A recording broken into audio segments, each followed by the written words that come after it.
What's up, everybody? Good morning. Welcome to a Tuesday edition of Morning Scone, presented by Brock, the Baton Rouge Orthopedic Clinic, and Hudco Roofing, HudcoRoofing.com. Hope y'all are having a fantastic start to your morning.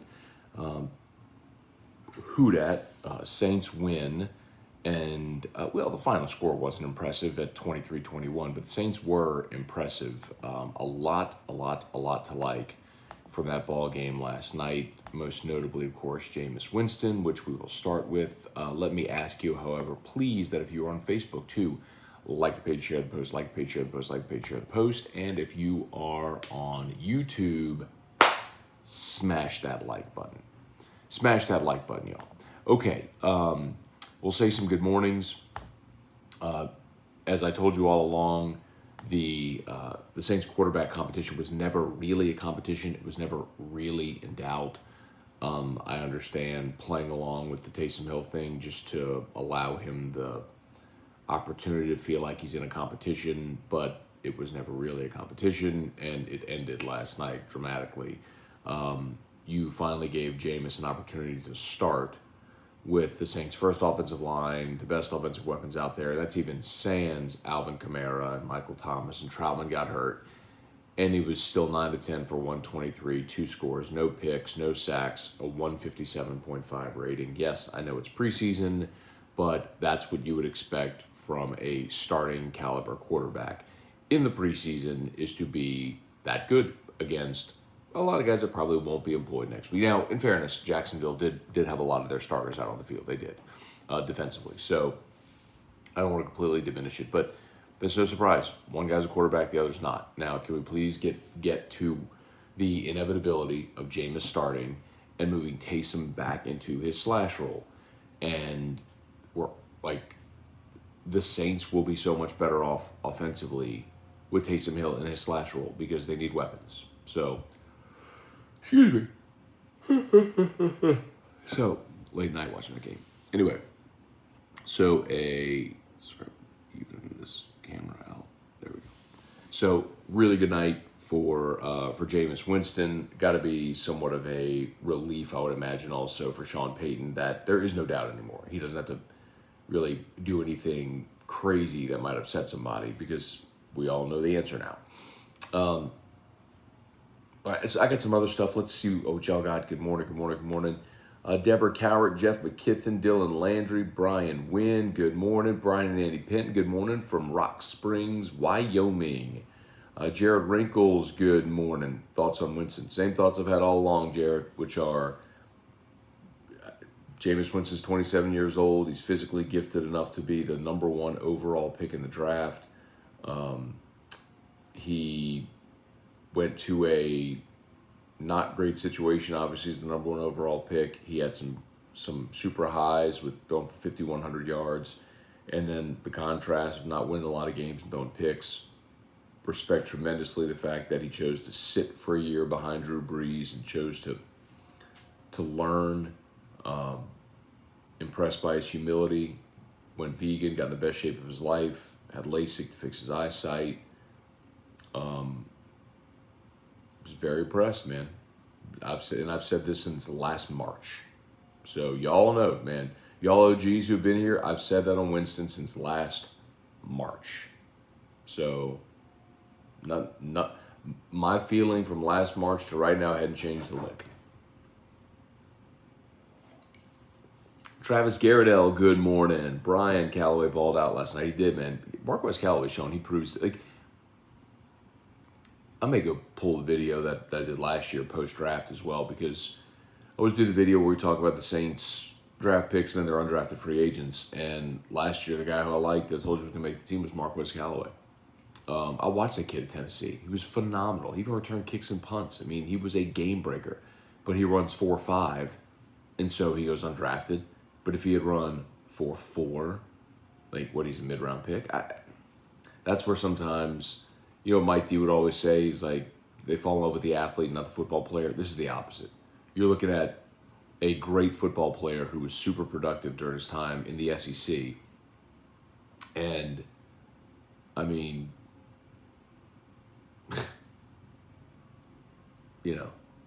Anyway, the Saints gained for sure. He's awesome. Ricky Lambert, good morning. Shelby Kelly, only thing getting smashed today is the Yankees. See, that's what happens, Shelby, whenever you send me a text message to my text line trying to talk smack about the Braves, and then the Braves get pimp slapped at home by the Yankees. I'm just saying, bro. You can be all up in your feelings and stuff, but that's on you. Lowell Cormier, morning Matt, despite 2 false starts, Saints offensive line in midseason form gave Jameis a clean pocket. That's true. The second touchdown pass, though, he did have a rusher right in his face. Go back and watch the one on the sideline. He had pressure right in his face and still delivered that ball. Let's see, Henry Gordon Bennett, morning Matt. I'm a little upset I didn't get credit for AFR about the UCLA giveaway tickets to high schoolers. Just kidding, go Tigers. Henry, honestly, man, I know someone had brought it. I didn't remember it was you, so my apologies. I know someone had brought it up yesterday, but man, by the time I got to my desk yesterday, it was all over the internet. I mean, it was all over Twitter. So,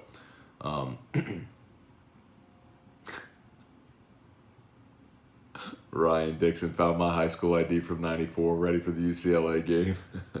Anyway, Henry, my apologies. It was not in any way meant to be disrespectful, but normally if I'm pulling something up on Twitter during the show, it's just I grab whatever tweet I see. So, let's see. Jump over here to YouTube real quick. My apologies. Let's say some good mornings over here. Val Browning, what's up? Kirk Taylor, strong side. Good morning.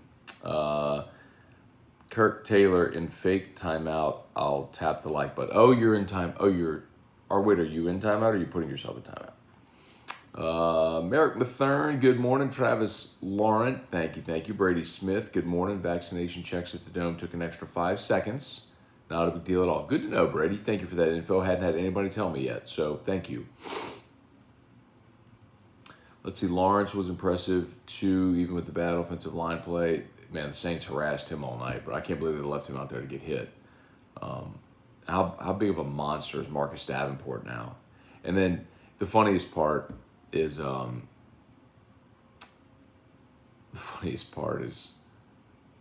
David Onyemata's out there in the fourth quarter, and dudes that are playing in the fourth quarter of a preseason game. I mean, you're not gonna make the team. You're just putting out tape for other guys or for other teams, and then you got David Onyemata, who's like a all-pro caliber interior defensive lineman, and you've got him bull rushing dudes in the fourth quarter.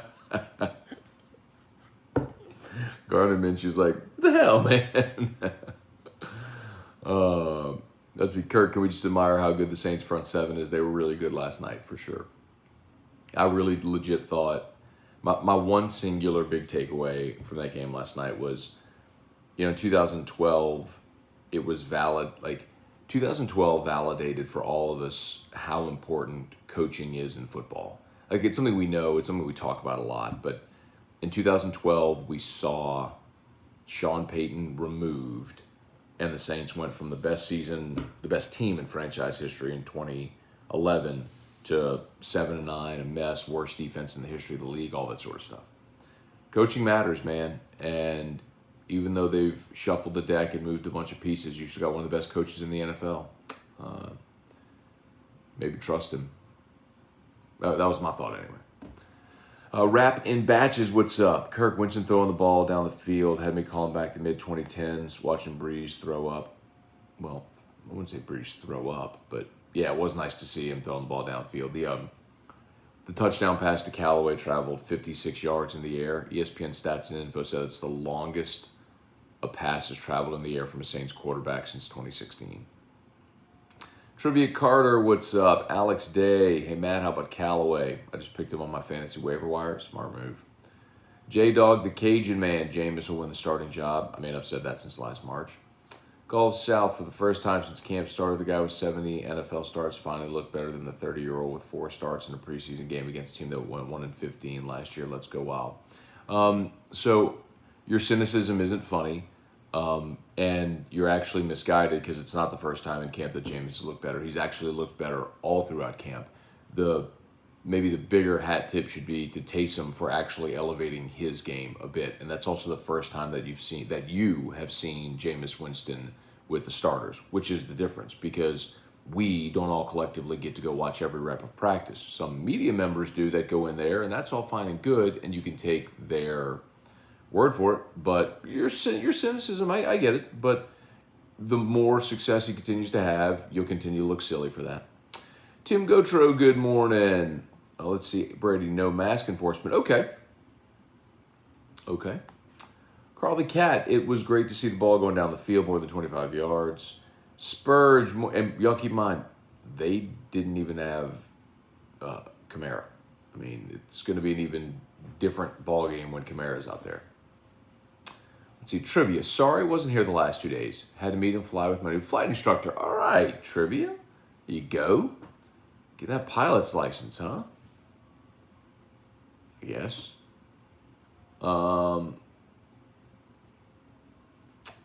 Let's see. As always, I'll shout out to Brock, Baton Rouge Orthopedic Clinic, and Hudco Roofing. You need an orthopedist, you go to Brock. You need a roof, you call Hudco.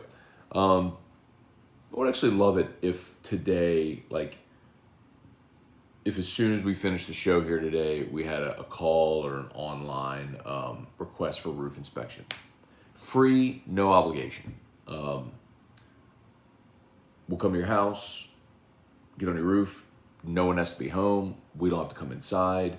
We'll file a full inspection report and let you know if we recommend a repair or replacement. If so, we can help you file your insurance claim. Bada bing, bada bang, bada boom. HUDCOroofing.com. Let's see. I feel like I'm confident with Winston starting week 1. I've literally been saying that since last March. But yes. What else does Winston have to do to convince the Taysom lovers he's the guy? I don't think he needs to do anything else. I mean, if you're not on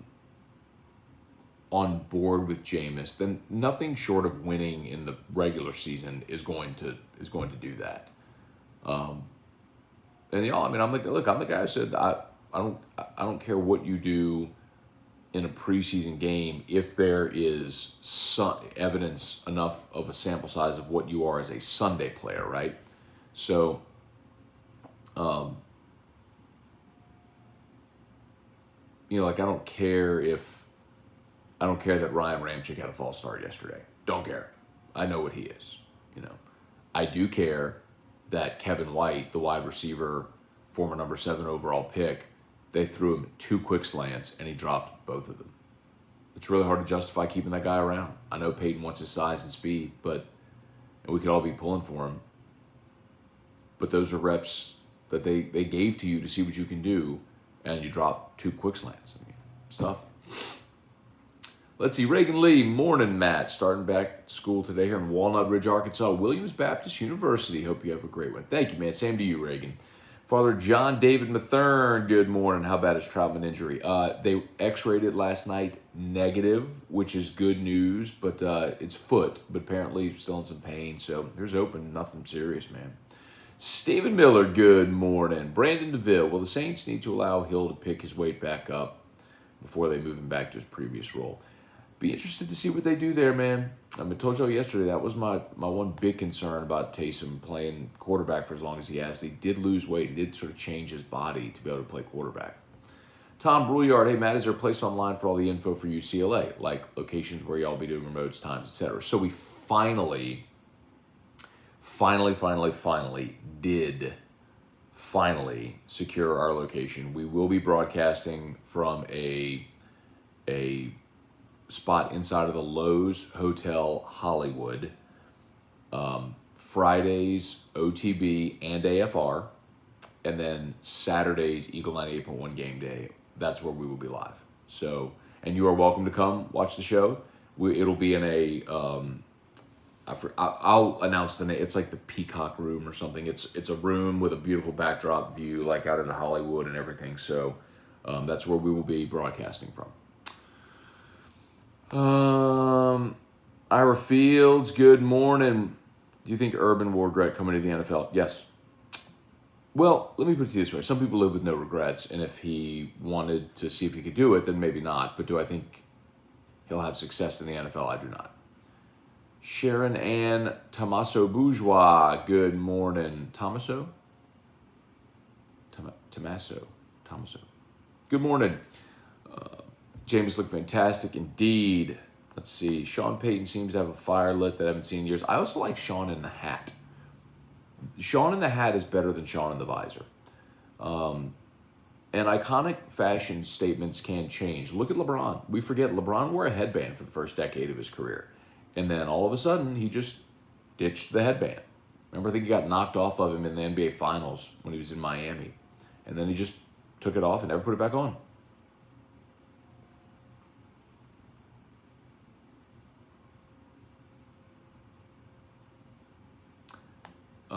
Let's see.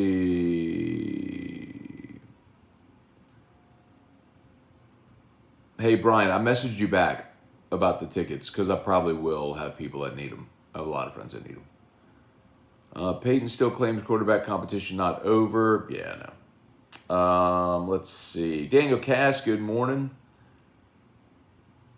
Eddie Hayes.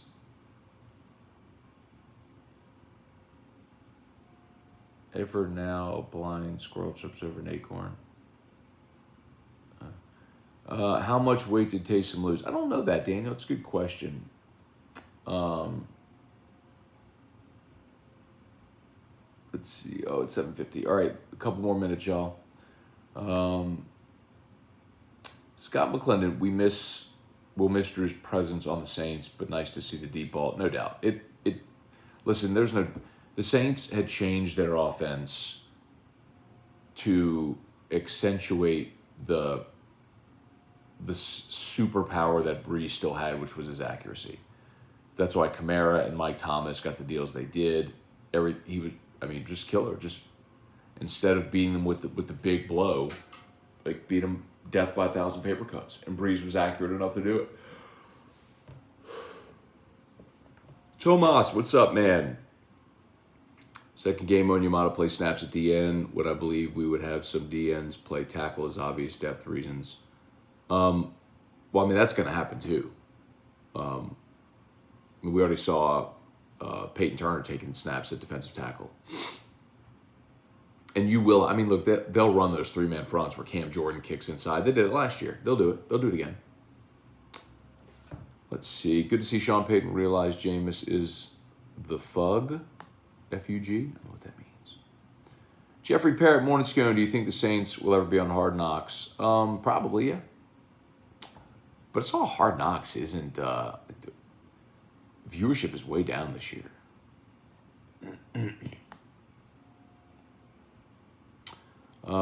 Dustin Blanchard, morning Scone. Musso going to tune in after he wakes and bakes. Y'all crazy. Y'all crazy. Cliff Nelson, good morning.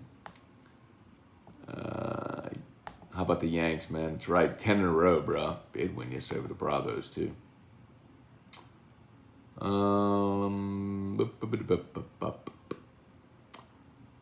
Let's see.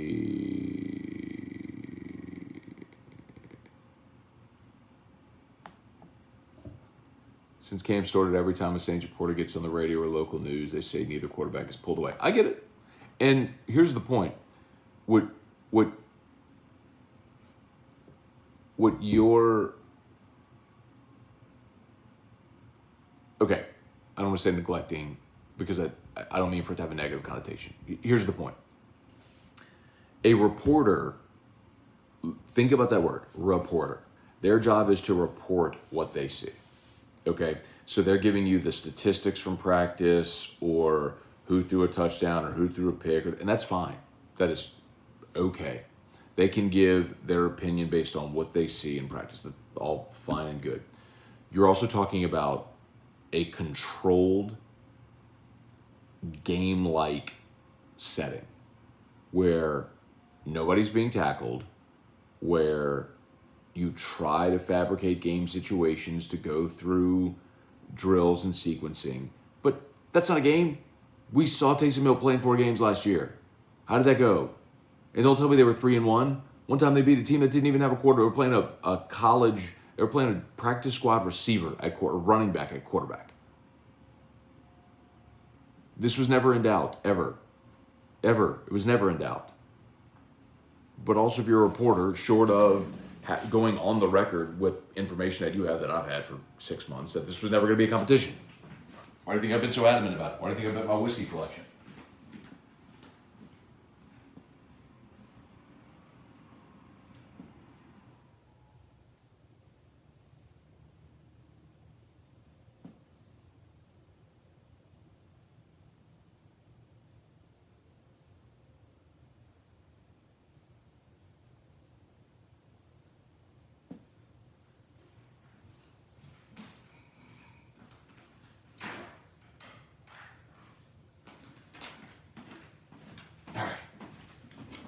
All right, I gotta get going. 7:50. Yeah, I gotta get Drew up. All right. All right. Thank y'all for watching. So Sean Fazan said Taysom lost 20 pounds. I'll confirm that, but it makes sense. I mean, he's you can tell he's lost some weight, man. There's no doubt. He's a leaner guy. Let's see any more. Cade Galt, good morning. Lowell Cormier, good morning. Yeah, we didn't get to see Ian Book. They let Simeon play last night.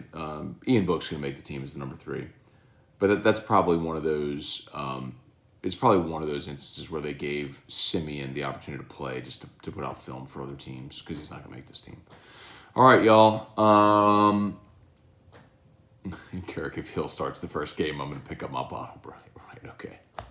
All right, man. Y'all have a great day. As always, shout out to Brock, the Baton Rouge Orthopedic Clinic, and Hudco Roofing. By the way, Locked on LSU had a mammoth week last week. So thank you for those who have listened and subscribed. If you haven't done so yet, however you get your podcast, if you just type in Locked on LSU,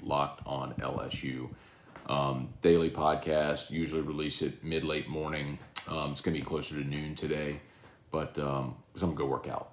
So I'm trying to get a few more healthier. I lost weight with Ideal Protein. Now I need to get healthier with exercising again and getting in that regimen. So anyway, all right. Y'all have an awesome day, and we'll see you for Locked on LSU and then AFR 3. Peace, y'all.